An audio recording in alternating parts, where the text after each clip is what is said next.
Welcome to this children of 10th B for today's session.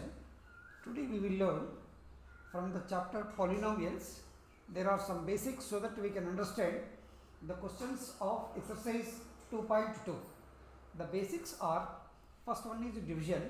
We will do the division, and then there is a small divisibility rule which we have to understand, and third one is how to get a polynomial from its zeros.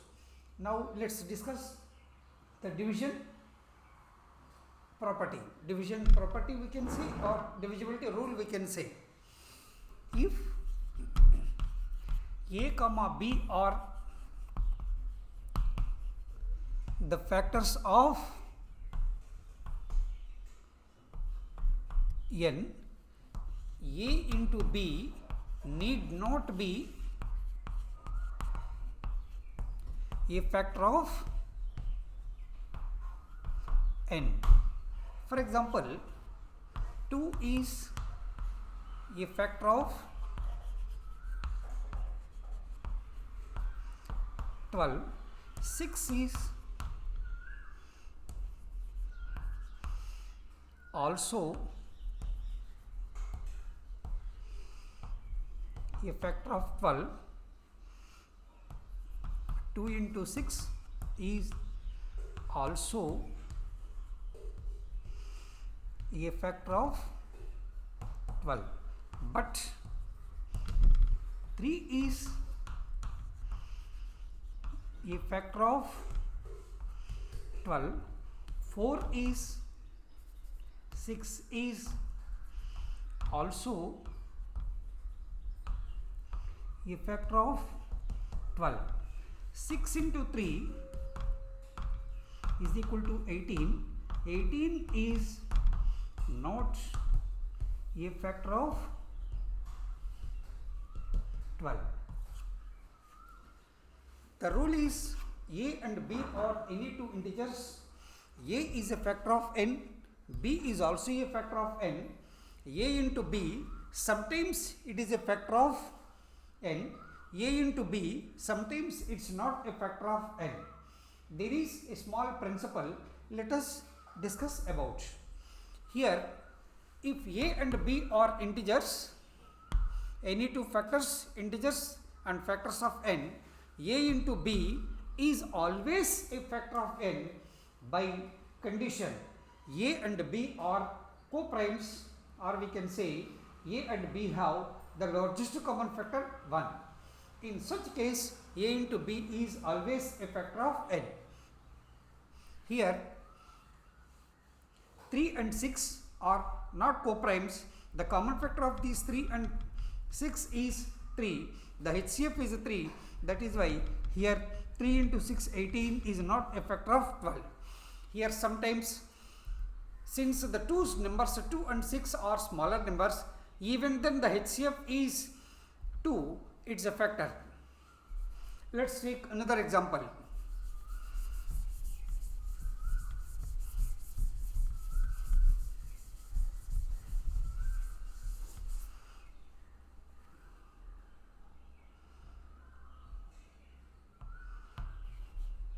Nine is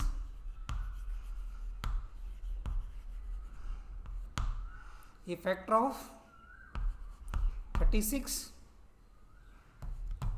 12 is also a factor of 36, but 9 into 12, 108. 108 is not a factor of 36. It's because 9 and 12 are not co-primes. The HCF of 9 comma 12 is more than 1. This is the reason why 9 into 12, 18 is not a factor of 12. Okay, we have another point to discuss.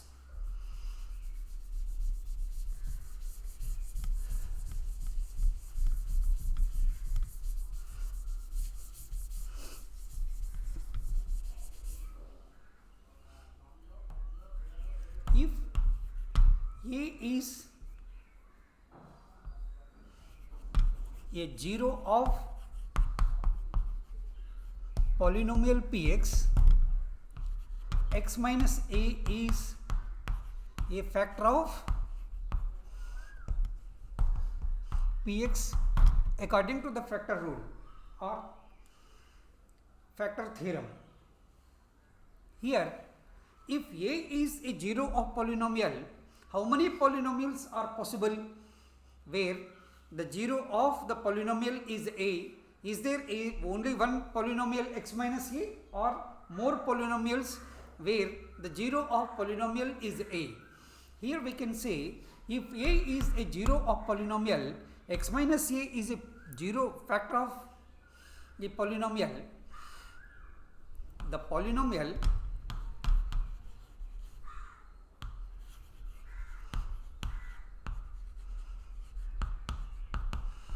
can be written from its zeros if a is a 0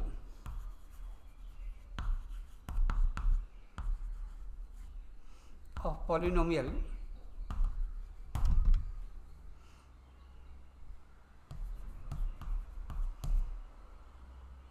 x minus a is a factor of polynomial if there is only one 0 a, then the polynomial is constant k into x minus a. K is any non-zero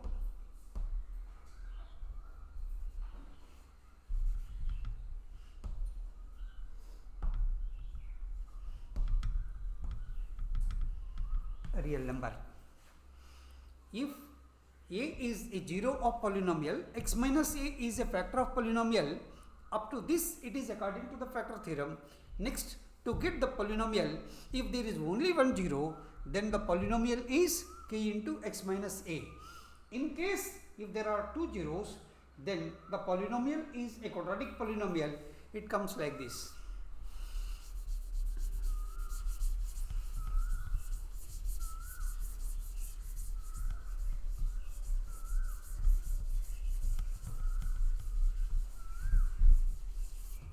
If a comma b are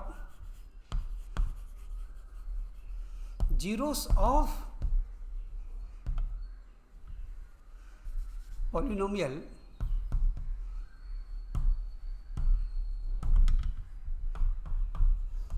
px, then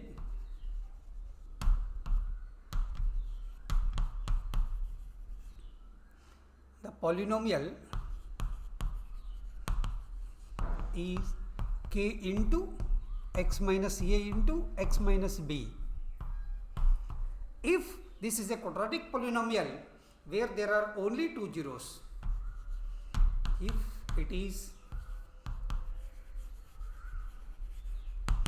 quadratic polynomial with only two zeros, here normally the value of k is equal to 1. In case a and b, the two zeros are integers. If the values of the zeros a and b are not integers, and then when we want the polynomial with all integral coefficients, the value of k is different from 1. Here example, if 2, 3 are the zeros of polynomial of the quadratic polynomial,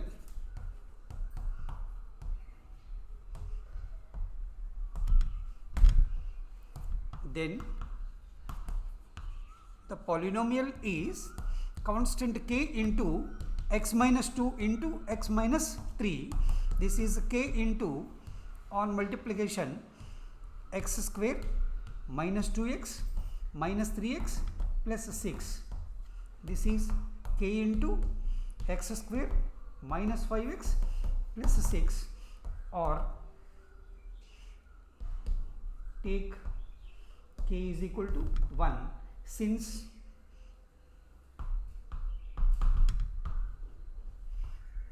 all the coefficients are integers.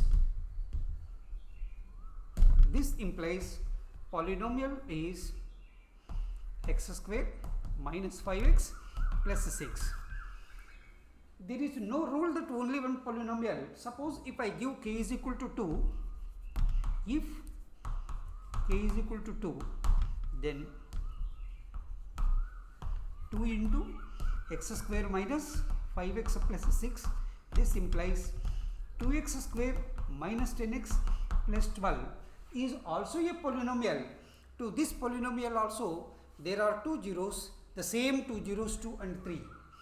Instead of 2, you give some other number 3 or 5 or 10 or 100 or 1 by 2 or 1 by 7. For all real values of this k, there are so many polynomials can be generated. Infinitely many polynomials where with different values of k, it's possible to generate all those polynomials with different values of k. Every polynomial will have the same zeros 2 and 3 here.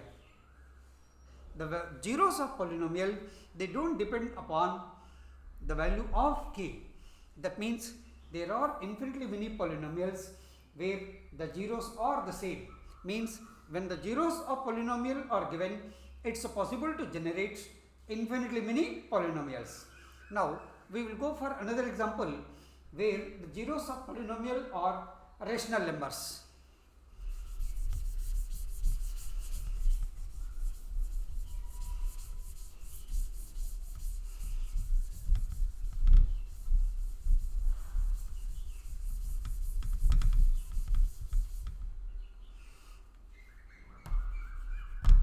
If 2 by 3 comma 3 by 2 are the two zeros of quadratic polynomial,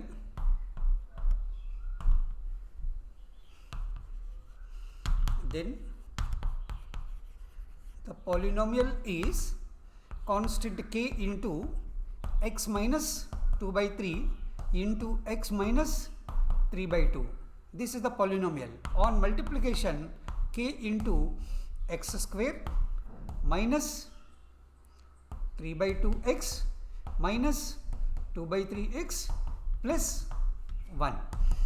On simplification, x square minus 3 by 2 plus 2 by 3 into x plus 1. This is k into x square minus 9 plus 4 13. 13 by 6 6 plus 1. This is the polynomial where quadratic polynomial where the two zeros are 2 by 3 and 3 by 2. Here the coefficients are not integers. X square coefficient, it is an integer irrespective of this value of k, and here it is x coefficient 13 by 6. To make the polynomial with integral coefficients, the smallest number by which we have to multiply the coefficients is the LCM of the denominators. Here the denominator is 1 and here the denominator is again 1. LCM of 1 6 1 is equal to 6. Let us give, to make the coefficients of the polynomial or integers, the smallest value of k is 6, that is the LCM of 1 comma 6 comma 1. If k is equal to 6, then the polynomial 6 into x square minus 13 by 6 6 plus 1. This is 6x square minus 13x plus 6 is the polynomial. Just like the previous question, if the polynomial zeros are given, it's possible to generate infinitely many polynomials by giving different values to x. X can be given any non-zero real value. For every different value of k, we generate one new polynomial, means infinitely many polynomials where the zeros are the same. So here the smallest polynomial means with the smallest coefficients, the polynomial can be in the form of x square minus 13x plus 6 here, because the smallest value of k is 6, as we have discussed it here. Thank you.